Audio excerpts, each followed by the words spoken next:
Edhe këtë vit kanë vazhduar të regjistrohen emigrantë në zyrat e punës. Kriza ekonomike në vendet e tyre të emigrimit ka bërë që me dhjetra emigrantë të kthehen sërish në Shqipëri duke u regjistruar në zyrat e punës. Edhe në Elbasan nuk kanë munguar emigrantët që janë regjistruar pranë sportelit të emigracionit në drejtorinë e punës së këtij qarku. Këto emigrantë vijnë kryesisht nga shteti fshinj që është në krizë ekonomike, nga ku shumë shtetas shqiptar që punonin prej vitesh aty janë detyruar të kthehen përfundimisht në Shqipëri. Sipas specialistit të zyrës së emigracionit në drejtorinë e punës, Bledar Disho, numri i emigrantëve të kthyer që janë regjistruar në zyrat e punës nuk i kalon shifrat e 40 personave. Sipas Dishos, këto shtetasë vijnë në shumicën dërmuese nga Greqia dhe Italia, por ka edhe nga vende të ndryshme të Bashkimit Evropian. Ai tha se profesionet në të cilat këta emigrantë kërkojnë punë janë kryesisht profesione në sektorin e ndërtimit, por edhe në sektor të tjerë.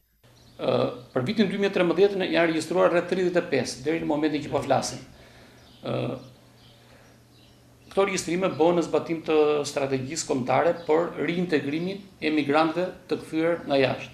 Këto emigrantë kryesisht arsye rikthimit, siç dihet, është kriza ekonomike që ka përfshirë kryesisht vendet e rajonit. Dhe shumica e këtyre të rikthyerve emigrantë janë nga shteti grek, pjesa dërmuese, edhe një pjesë nga shteti italian, edhe pak nga vendet e Evropës. Këto emigrantë të rikthyer, pasi paraqiten në sportelin e emigracionit të drejtorisë son, kryesisht janë të interesuar për punësim dhe për formim profesional, për të formuar profesionalisht, me qëllim formimin e tyre për të integruar në tregun shqiptar të punës. Ndërsa sa i përket shtetasve të huaj që kanë hyrë në Shqipëri dhe që kanë aplikuar për punë, Disho tha se numri i tyre deri më tani është i vogël. Ai përmendi lejet e punës që jepen për këto shtetas, ku pohoi se vitin e kaluar janë dhënë mbi 80 leje punësimi. Turqia është vendi që ka numrin më të madh të emigrantëve të punësuar në Shqipëri dhe këto janë kryesisht punëtorë të kompanisë Kurum. Tjetër funksioni i sportelit migracionit në drejtorinë e punësimit të Elbasan është dhe pajisja me leje pune e shtetasve të huaj, të cilat punojnë në Republikën e Shqipërisë. Këto shtetas në bazë të ligjit për të huaj, para se të fillojnë të punësohen në Republikën e Shqipërisë ose të vetë punësohen, të hapin një aktivitet të tyre privat, duhet pajisen me leje pune nga ana e sportelit migracionit pranë drejtorisë son. Më konkretisht, gjatë vitit 2012 kemi dhënë rreth 84 leje pune për shtetas të huaj. Jo të gjitha kemi dhënë, por jo të gjitha janë leje fillestare, sepse ka dhe nga ato që kanë qenë në Shqipëri dhe i rinovojnë to leje.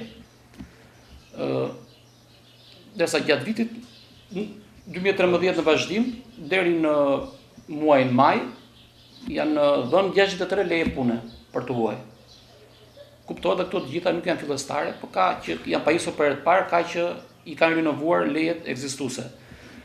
Shumica e këtyre shtetasve të huaj që pajisen me leje pune nga ana jon janë në shtetas turq, që janë të punësuar kryesisht në shoqërinë Kurum International, por edhe në vende të tjera. Dhe një pjesë e tyre mirë janë të vetë punësuar kryesisht në aktivitete si laborator dentar, pastiçeri e të tjera, dhe në aktivitetet të ndryshme industriale. Disho përmendi edhe punësimin sezonal në shtetin fshinj Itali, ku pohoi se në zyrat e punës aplikuan rreth 120 qytetarë të Elbasanit. Tashmë faza e aplikimit ka përfunduar dhe të përzgjedhurit që do të punësohen në Itali janë në fazën e trajnimit profesional dhe të mësimit të gjuhës italiane.